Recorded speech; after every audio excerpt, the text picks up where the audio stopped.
Dan saya jauh-jauh hari dulu itu pernah mendengar kalau di area pemakaman ini pun ada patilasan Mbah Kuning atau orang sebut Mbah Kuningan.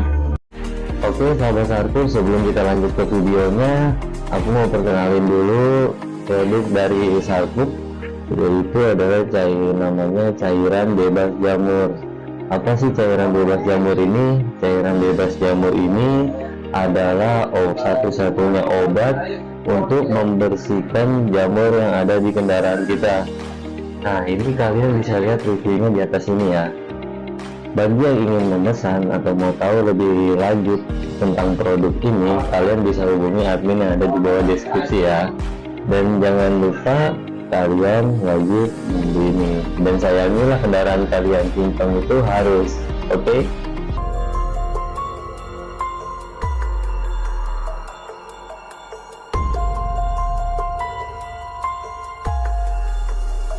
Saya yang dari Jawa Tengah itu kalau mencari sesuap nasi di daerah Bogor ini, ternyata banyak banget menemukan nama Kuningan.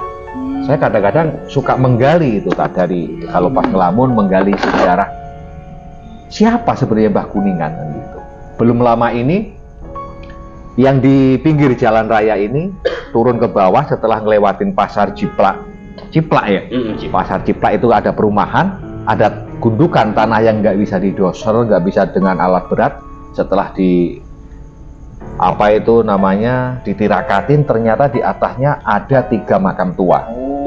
Dan ditemukan di situ petilasan Arya Kemuning. Saya mikir lagi, mohon maaf nih kayak sejarawan jadinya kan gitu. Namanya juga sarjana kuburan, dapat pangkat sarjana tapi nggak ada ijazahnya ini kan gitu. Saya mempelajari lagi, ternyata ditemukan juga tidak jauh dari area itu, seberang kalinya di daerah Lulut, kesono dikit, areanya area pabrik, ada namanya Bukit Kemuning. Nah kok nyambung, ada Bukit Kemuning, ada Arya Kemuning. Saya mempelajari lagi, siapa Arya Kemuning? Apa hubungannya? Ternyata Arya Kemuning itu adalah putra kandung dari Mbah Kuningan. Mbah Kuningan sendiri nggak jauh dari lokasi di sini nih. Nggak jauh. Dari Tajur ini. Nggak jauh. Masih wilayah Tajur lah pokoknya. Masih Tajur. Iya. Masih Tajur di situ. Sedangkan Mbah Kuningan sendiri itu adalah nama dari Ki Gedeg Plangon, pendiri daerah Kuningan. Ki Gedeg Plangon putra dari Surawisesa, putra Prabu Siliwangi. Wow, bukan orang sembarangan kan gitu. Bukan sembarangan berarti ya. Berarti nanti suatu saat kita ekstrim lah ke lokasi yang mana tadi di perumahan itu, ya Arya Kemuning di situ. Yang berapa lokasi situ? Satu lokasi, satu titik, cuma di atas sana ada 3 makam. Cuma nggak tahu, memang harus ada orang wilayah sini karena di situ udah masuk perumahan dan itu kelihatannya perumahan lumayan elit kan gitu. Pasti harus ada izin dari security atau apa kan gitu. Oh gitu ya, masuk ke suasana kawasan perumahan. Nah, itu karena alhamdulillah karena itu tidak bisa digali, akhirnya pihak pengembang pun akan membuat masjid di samping patilasan dan makam itu. Yang berbentuk makam ada 3, sudah berbentuk makam tua tumpukan batu. Subhanallah, itu daerah-daerah kiri berarti ya. Sekiri jalan. Oh, berarti perumahannya sedang dibangun. Oh iya, jadi sekarang itu ada pondok pesantren Budi Guna. Memang sekarang lagi dibangun masjid, insya Allah lagi berjalan sekarang 2 lantai, sedang berjalan sekarang. Iya. Yang punya Budi Guna. Jadi sekarang di pondok pesantren Tahfiz AMA Alia, dan itu gratis. Bagi orang yang tidak mampu masuk ke situ. Tapi dengan syarat harus bisa minimal Al-Quran. Bacalah itu. Tapi gratis. Itu akan kalau datang dia disurvei sama pihak sekolah bahwa benar-benar memang orang ini tidak mampu tapi bisa baca Quran. Sekolah itu gratis semua. Subhanallah. Iya. Nah kemarin kebetulan saya juga harlah NU yang 1 abad di situ tempatnya. Jadi langsung ketemu sama pengurusnya, kiainya. Dia dari Sukabumi pengurusnya. Ya itulah, dulur sobat, salah satu tanda-tanda atau ciri-ciri seorang ulama atau waliullah, di mana beliau berada walaupun sudah almarhum gitu, atau almarhumah Sudah tiada. Penerusnya. Namun dilalahnya itu loh, dilalahnya itu samping-sampingnya itu berdirilah pondok pesantren atau masjid gitu, walaupun udah ngumpet sekian ratus tahun sejak zaman penjajah. Sebab kalau di situ walaupun cuma patilasan ya, namanya Arya Kemuning, cucu dari Prabu Siliwangi yang diangkat anak oleh Sunan Gunung Jati. Karena ceritanya kan begitu Sunan Gunung Jati berkunjung di Kuningan, yaitu tepatnya di itu tadi Luragung, istri Sunan Gunung Jati yang dari Cina, Ong Tinio ini lahiran. Ternyata yang dilahirkan bukan bayi, tapi bokor. Nah ini kalau diceritakan panjang, ini bisa sehari semalam. Karena kan ini ceritanya kan menyangkut saat Sunan Gunung Jati dites oleh raja pimpinan atau sultan ya, pimpinan dari raja dari Cina, di antara putri sama emban atau pembantu siapa yang hamil. Sunan Gunung Jati kan menjawab putri Baginda. Oh, berarti kamu salah. Akhirnya kan diusir pulang ke Cirebon. Tapi ternyata begitu Sunan Gunung Jati pulang, beliau hamil beneran. Akhirnya nyusul ke Cirebon minta pertanggungjawaban karena sudah ditebak hamil. Ya namanya beliau tebakan. Begitu melahirkan ternyata anaknya bokor. Makanya sampai sekarang coba dicek logo dari Kuningan ada bokornya. Nah itu sejarah dari Ong Tinio, Dewi Ong Tinio.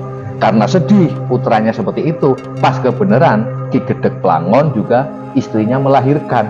Anaknya diangkat menjadi putra dari Ong Tinio sama Sunan Gunung Jati yang setelah dewasa menjadi panglima perang. Makanya beliau juga saat itu ya masuk akal, karena saat itu kan beliau orang-orang dari Cirebon ini diperbantukan dari kerajaan untuk kerajaan Banten saat perang melawan penjajah. Jadi ya mereka ke sini. Bukti dari dulu-dulu kita jelajah di Ratu Pambayun itu kan dari Mataram juga. Sisa-sisa peperangan dulu, subhanallah. Ini sejarah kalau kita telusuri terus nggak bisa bener keliling dunia. Nah nanti lah biar supaya biar supaya penasaran. Iya, kita sambil nunggu donatur. Yang bisa ngokosin kita kemana-mana. Jadi sekarang mah kita untuk malam ini kita menguatkan lokasi yang. Iya, sebab di sini aja itu makamnya banyak. Iya. Oh iya, jadi nanti nyambung dari situ nanti ke sana. Ini cuma hanya obrolan kosong lah, tapi insya Allah mentes gitu. Ada sejarah dalam obrolan ini dan perlu diketahui teman-teman, Bapak Haji ini adalah pengurus Nahdlatul Ulama. Sebagai apa Pak Haji? Sebagai apa ya? Ketua? Enggak, kalau ketua enggak. Saya ranting, jadi ranting dia. Jadi bendahara di ranting, tapi di MWC saya juga termasuk bersama Kiai Robi Samsi. Alhamdulillah. Itu Kiai Robi Samsi itu cucunya dari Mbah Sahe. Oh. Yang sekarang kepala KUA Cibinong dan kemarin baru diangkat ketua Bais dari Kabupaten Bogor. Itulah sobat, alhamdulillah kita bisa silaturahim ke salah satu tokoh masyarakat juga yang berkecimpung di NU. Kita semua tahu nafas Islam Indonesia ini benar-benar diperkuat oleh Nahdlatul Ulama. Orang-orang yang hobi ziarah ini juga kayaknya ya hanya NU. Yang suka, yang seneng tahlilan, yang seneng marhabaan itu ada di NU. Karena aja itu ahli sunnah wal jamaah memang seperti itu. Jadi kalau makanya kalau orang yang belum ngerti NU itu apa? NU itu bukan partai tapi suatu wadah yang membacking NKRI selama ini, karena sejarahnya Indonesia itu benderanya aja ditirakat 40 hari oleh Kiai Haji Hasyim Asy'ari dan Kiai Khalil Bangkalan Madura. Iya, itu benderanya aja 40 hari tirakatnya merah putih itu sama sesepuh ulama kita. Alhamdulillah, alhamdulillah ya, ulama semua. Kayak kemarin saya juga waktu itu, kemarin saya ziarah itu juga beliau adalah tangan kanan Bung Tomo. Beliau juga ikut diajak musyawarah saat membuat butir-butir Pancasila. Subhanallah, ini alhamdulillah kita masuk di apa itu, beliau-beliau yang pernah ada jasa di kemerdekaan, juga pahlawan-pahlawan perintis atau juga pahlawan-pahlawan perjuangan. Kalau di zaman-zaman Mbah Sake kan perjuangan, berjuang terus belum ketemu kemerdekaan. Kan gitu, alhamdulillah. Jadi Ya, kalau Mbah Sake itu zamannya kan berjuang untuk penyebaran agama Islam. Sambil dia berjuang untuk memerdekakan. Dia double, orang-orang dulu tuh double. Makanya tinggal sekarang kita penerusnya bagaimana caranya untuk bisa mewujudkan cita-cita yang beliau perjuangkan dulu. Iya, salah satunya yaitu tadi kita tetap nguri-uri atau ngurip-nguripi gitu dengan jasa-jasa beliau-beliau itu. Kita tetap mendoakan beliau, kita berziarah kubur ke beliau-beliau gitu. Dan ini kembali lagi ke pemakaman yang hebat ini. Dan Mbah Garuda itu kok bisa dipanggil Mbah Garuda itu gimana itu dulu sejarahnya itu Pak Haji? Sejarahnya saya juga mungkin nggak begitu jelas, tapi memang dia itu panglimanya perang dan beliau punya karomah dari sorbannya.